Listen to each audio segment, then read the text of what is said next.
आज ए वर्षर शेष कॉर्पोरेशन थिला बहुत इम्पोर्टेंट इश्यू गुड़िक थिला डिस्कसन करने जेहेतु प्रवासी भारतीय दिवस रोचे 8, 9, 10 अनेक जिनस रही जहाँ के पास करिवार थिला तो ता सहित आमे जमी उठा दुकानी मानक उठाऊचु तो से जो रिहाबिलिटेट करचु सेठी मध्य किछि डेवलपमेंटल कामर पास करिवार थिला तेणु से सब काम पाई आमे आजिर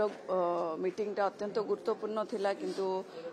पूर्वतन प्रधानमंत्री श्री मनमोहन सिंहर जो डेथ होईची सेथिपई आमे शोक सभा आज करथुलो मुलतवी रखीचु आज हाउस को 7 दिन पर्यंत तो राष्ट्रीय शोक रही आमर पुणी 8, 9, 10 रही जो प्रवासी भारतीय दिवस से व्यस्त रे समस्ते तेणु आम 15 तारीख को फिक्स करछु आसंता कॉर्पोरेशन 15 तारीख रे हबो जो गुड़िक अत्यंत आवश्यक पास करवा तो पोस्ट फैक्टो अप्रूवाल करा जो कॉर्पोरेशन ने आमे अलगा समस्ते मिसिक डिसाइड करके ताको काम आमे आरंभ करिवो काम तो बंद होबने काम होबो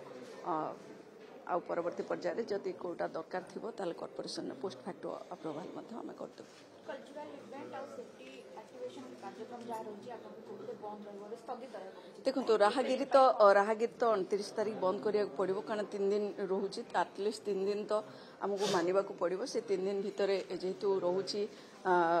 राहगिरी तेणु हो पारिबो नै आमे 1 तारीख ठारू पुणी सिटी एक्टिवेशन काम आरंभ करिया पड़िबो एवं आसंता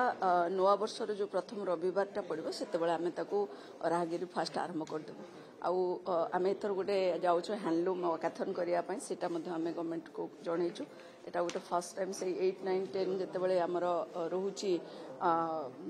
प्रवासी भारतीय दिवस आमे सेते बेले हैंडलूम को प्रमोट करिया पई मध्ये गोटे हैंडलूम वॉकाथन करबो आमे अनुरोध करछु आपनक गणमाध्यम रे समस्त पार्टिसिपेट करिवे बहु संख्या रे 130 देशर अतिथि आसीबे 800 9000 अधिक विदेश आसीबे तो वीवीआईपी आसीबे रास्ता जाम सहित ट्रैफिक समस्या और पार्किंग समस्या देखो बहुत बड़ दायित्व जेतिकी सौभाग्यर कथा सेतिकी दायित्व पूर्ण काम रही जमीक 140 कंट्री 5 ରୁ 7 हजार लोक आसबार रही तेणु प्रवासी भारतीय होटेल गुड़ा तो बुक होती केवल भुवनेश्वर नुह जेहेतु भुवनेश्वर होस्ट सिटी भुवनेश्वर बहुत रेस्पॉन्सिबिलिटी रही सहित पुरी कटक एगुड़िक रोचे आ जो गुड़िक सब टूरिस्ट प्लेसेस रही से गुड़िक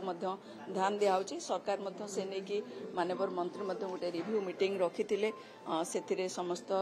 कलेक्टर सबू डिस्ट्रिक्टर एवं एचआरडी डिपार्टमेंट समस्त एमएलए कटक भुवनेश्वर समस्त पार्टिसिपेट करते मेयर मैंने पार्टिसिपेट करते बहुत विविडली ए विषय डिस्कसन करा जायछि केमिति आमे समस्त मिसिकी आम गेस्ट जमी आम घर गेस्ट आसती आम सहर को सजाती सहर को गोटे सुंदर परिवेश सृष्टि करती एवं से जमी गोटे भल अनुभूति नहीं कि सहर से गाँ माने आम घर से आम चेष्टा करते ठीक सेमती आम सहर को आम सुंदर भाव में डेकोरेशन करवा विभिन्न डिपार्टमेंट को विभिन्न काम दि जाइए जमीक क्रूट अच्छी बीडीए अच्छी आमर टूरिज्म डिपार्टमेंट अच्छी कल्चर डिपार्टमेंट अच्छी से पार्टिसिपेट करते से बहुत दायित्व दि जाइए आ सहित बीएमसी को किसी काम दि जाइए जो काम आपण जानते पूरा सिटी भुवनेश्वर समस्ते इनवल्व रहिबे जो सिटी एक्टिवेशन करा जाउची आमर वाकाथन करा जिवो आमर राहगिरी करा जिवो आमर विभिन्न पार्क रे मध्य प्रोग्राम रही स्टोरी टेलिंग आ भुवनेश्वर वाइब्स मध्य होउची तेणु ये सबु जिनस को आमे मोटामोटी भाव में सहर को सुंदर रखा सहित सफा रखा सहित ये जो एंटरटेनमेंट प्रोग्राम रहा स्कूल कॉलेज रू आरंभ करी resident welfare association mall SHG group senior citizen सब वर्गर लोक जब पार्टिसिपेट करेंगे से चेष्टा करूँ किंतु 3 दिन बंद रही 3 दिन पर पुणी आम एक्टिवेशन काम आरंभ करूँ।